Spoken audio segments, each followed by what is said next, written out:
Yeah, I'm right. No, I'm right. Yeah, I know what I can do that on my phone thing. Do you have a good side? I don't have a good side, but I could do. They're both good?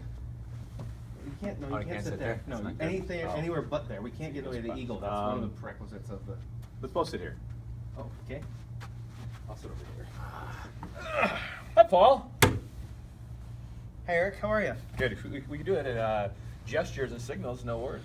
This is our attempt at Between Two Ferns. Like it's very American. It is. We didn't have any ferns or fake plants or anything like that of the nature, so I thought a white eagle was appropriate. I suggested a breakfast burrito. We should have put the breakfast burrito between us. That would have been good. Yeah, I wasn't listening. Sorry. Not very good at that. Hey, cities97.com. It's Paul Fletcher, along with my friend Erik Stolhanske. You probably know him from Super Troopers and things of that nature, Beer Fest and many others. That's the mustache. But he's also, seriously speaking now, Very serious. he's also, oh, you know what? I need to serious. put the Cities 97 billboard on. It's right there, just in case you don't know what website you're on. I guess like serious mode. You get in serious mode, you flip your hat around. It's kind of like Sylvester Stallone and Over the Top. Did you just give me like a look like stop talking? No, it was like a Would you look of please being don't. serious. Like I thought it Sylvester was Stallone, and remember? Sylvester Stallone Over the Top, he'd go like this. He'd get serious. And then he'd do the thing, and you didn't see it, did you? And crush it. When I was like 12, I think. It was a long time ago. Yeah, no kidding. Well, I mean, that was like 64. 5 years ago, 64, 1964. Oh, you're not even shy about that. Nice. So Erik is not only hilarious and a quality human, he's also the president of the Minnesota Film and TV Board. And I actually asked him to come in because there's a bill right now in our state legislature that, to be honest, kind of ticks me off a little bit. And so I wanted Erik to come in and talk about it. So what exactly is going on with Snowbait? Sure. So Snowbait is a state incentive program to attract film and television to our great state of Minnesota, right? And it's very important because the reason it's important is that there's a ton of states that have incentives. Right. And so if somebody wants to film a movie in a state, they're going to go to a state, only go to a state that has tax incentives.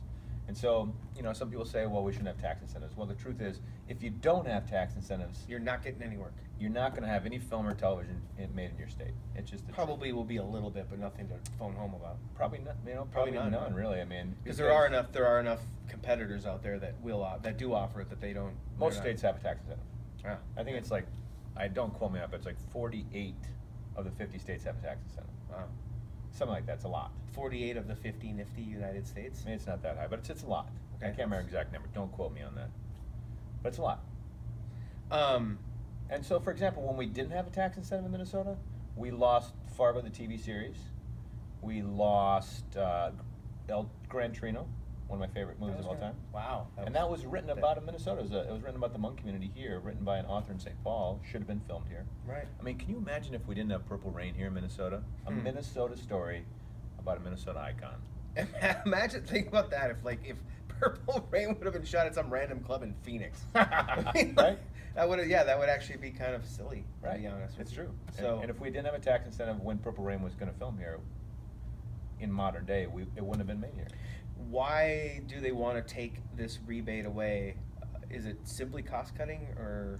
Yeah, the idea is to cut spending in the budget, but the truth is it's a very low cost economic development program. I mean, it's a $5 million cash rebate program that when the dollar is spent in the state, then you get a cash rebate. So it's not subsidizing somebody. So you have a pool of money Yeah. that you're allowed to dole out once a group, an organization, or whatever, a film company or TV company comes in and spends a certain amount of money. Yes. And once they spend a certain amount of money, they get a percentage from that pool. Yes, 20% cash rebate. And you guys are just throwing this all out willy-nilly, right? You don't have anything to back. You don't audit yourselves, or you're not audited, or you don't keep records or anything, right? You're just throwing money around No, of course. senselessly. Of course not. No, we get audited by the state. Every production. Sarcastic. It's up and up, I promise. Every production that's over $1 million, we pay for an independent audit for that production. So Oh, wow. every dollar is accounted for. Oh, so you're auditing the production to see that they did indeed spend that Yeah. much money before you're giving them Yeah. their 20%. Absolutely. I like it. I So like they it. have to spend the money in the state, and only then, after an audit, do they get their cash rebate back.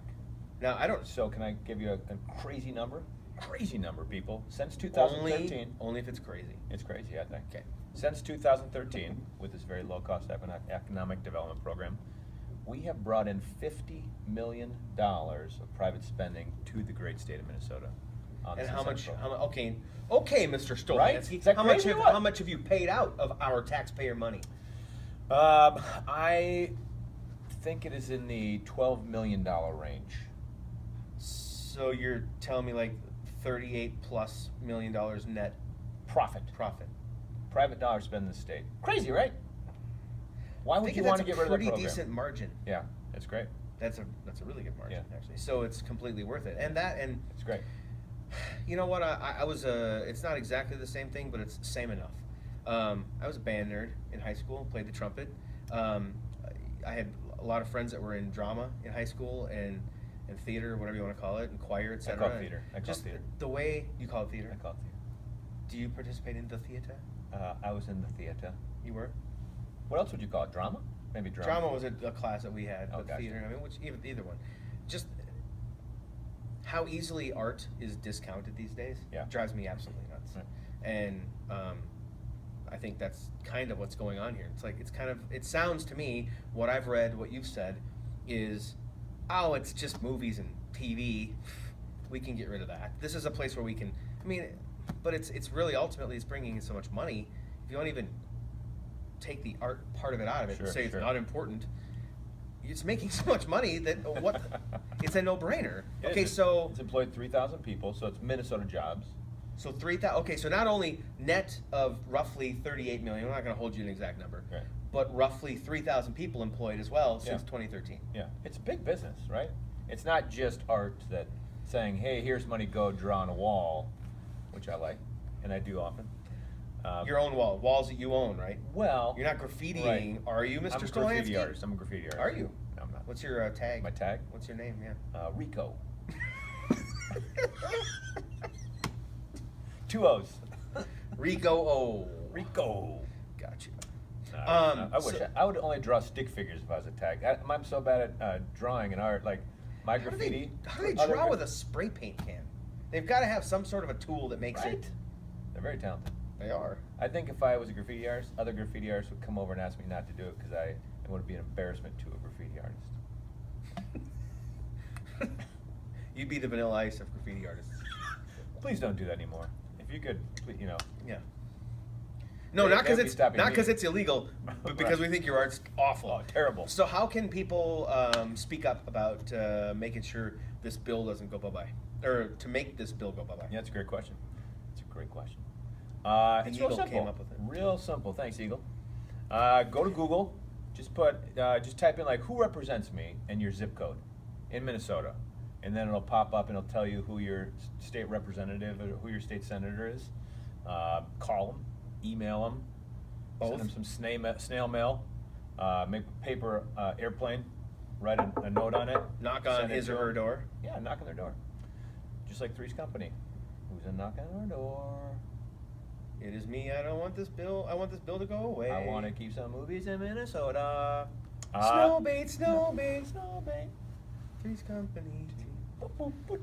Real simple. Call, email, write, knock on their door, and just say that you love movies in Minnesota and you want them to stay. Okay, right? You support film. You support film and TV, and you want to keep Snowbait. There's also a bill I hear from a friend wearing a white and purple shirt that may increase. Prince. Oh, look at you. Didn't even think about that. That may increase the amount of money for the Minnesota Film and TV Board. Yeah, there's currently a bill to actually increase the money right now, which would be great. Are you telling me, Erik Stolhanske, that if you had more money, you might bring more business? Mo. You're talking about more jobs and bigger profit margin? Yeah. So I'm talking about. Wouldn't you guys like that? I still think it would be weird to not have Purple Rain, and to me, because this week and Prince, that's icon, yeah, it's such a great Minnesota film. Like, aren't you so proud to see First Avenue? Yeah, and absolutely. Lake Minnetonka? Yeah, absolutely. That wasn't Lake Minnetonka, was it? You know what? I don't know. He was kidding with her. He was joking with her, though. But he made her jump in some pond. What else has been done here? What else has been done here? Grumpy Old Men, Beautiful Girls, Feeling Minnesota, Fargo. Wasn't there something fairly recent? I'm sure I can't. There's actually 2 films that were just at the South by Southwest Film Festival that were both shot here. You know, the one I was Serial Killer and Stray. The one I was thinking of actually doesn't apply at all. It was Minnesota related, Inside Out, but that's an animated flick. It doesn't apply. Never mind me. I'm just here for looks. So Google who represents me with your zip code and make your voice heard on Snowbait, because I mean, aside from the business and the art of it, it's just kind of cool having film and TV being made here. Absolutely. And we were looking at the list too of some of the stuff that's been made here. Who was it? Woody Harrelson was just here. Yeah, it Woody was Harrelson, last summer, right? Last summer he shot Wilson here. They were at the Still Silicon coming out Block in Party. theaters. He and Laura Dern showed up at How the cool Silicon was Block that, Party. right? Yeah. And he was over at the other one at the Walker, the Rock the Garden, right? He's walking around. And I went to Lifetime. I was working at Lifetime. People were like, oh my gosh, did you know Woody Harrelson was coming here? He You came weren't here and plays working? basketball. Well, I was walking around. He was actually playing basketball. I thought you said you were working there. No, I just You were walked working around. out. Well, I walked around. I go in there and walk around. I don't really ever get in machines or really grab any dumbbells or anything. I just kind of. Neither do I. I walk through there and then walk out. But like Wilson was the name of the movie. It was like over $4 million, and we were looking at some of the there's TV series In an Instant, which I think was about the 35W bridge collapse. It was a documentary type thing. They were here 2 different times and spent over $7 million. There's a TV series called Found. This is all from memory. Are you impressed? It was $3.32 million. So there's these projects that are happening here that we don't even know about. They're spending insane amounts of money. Yep. I just don't get how anybody could think, hey, this should go away. It makes no sense to me.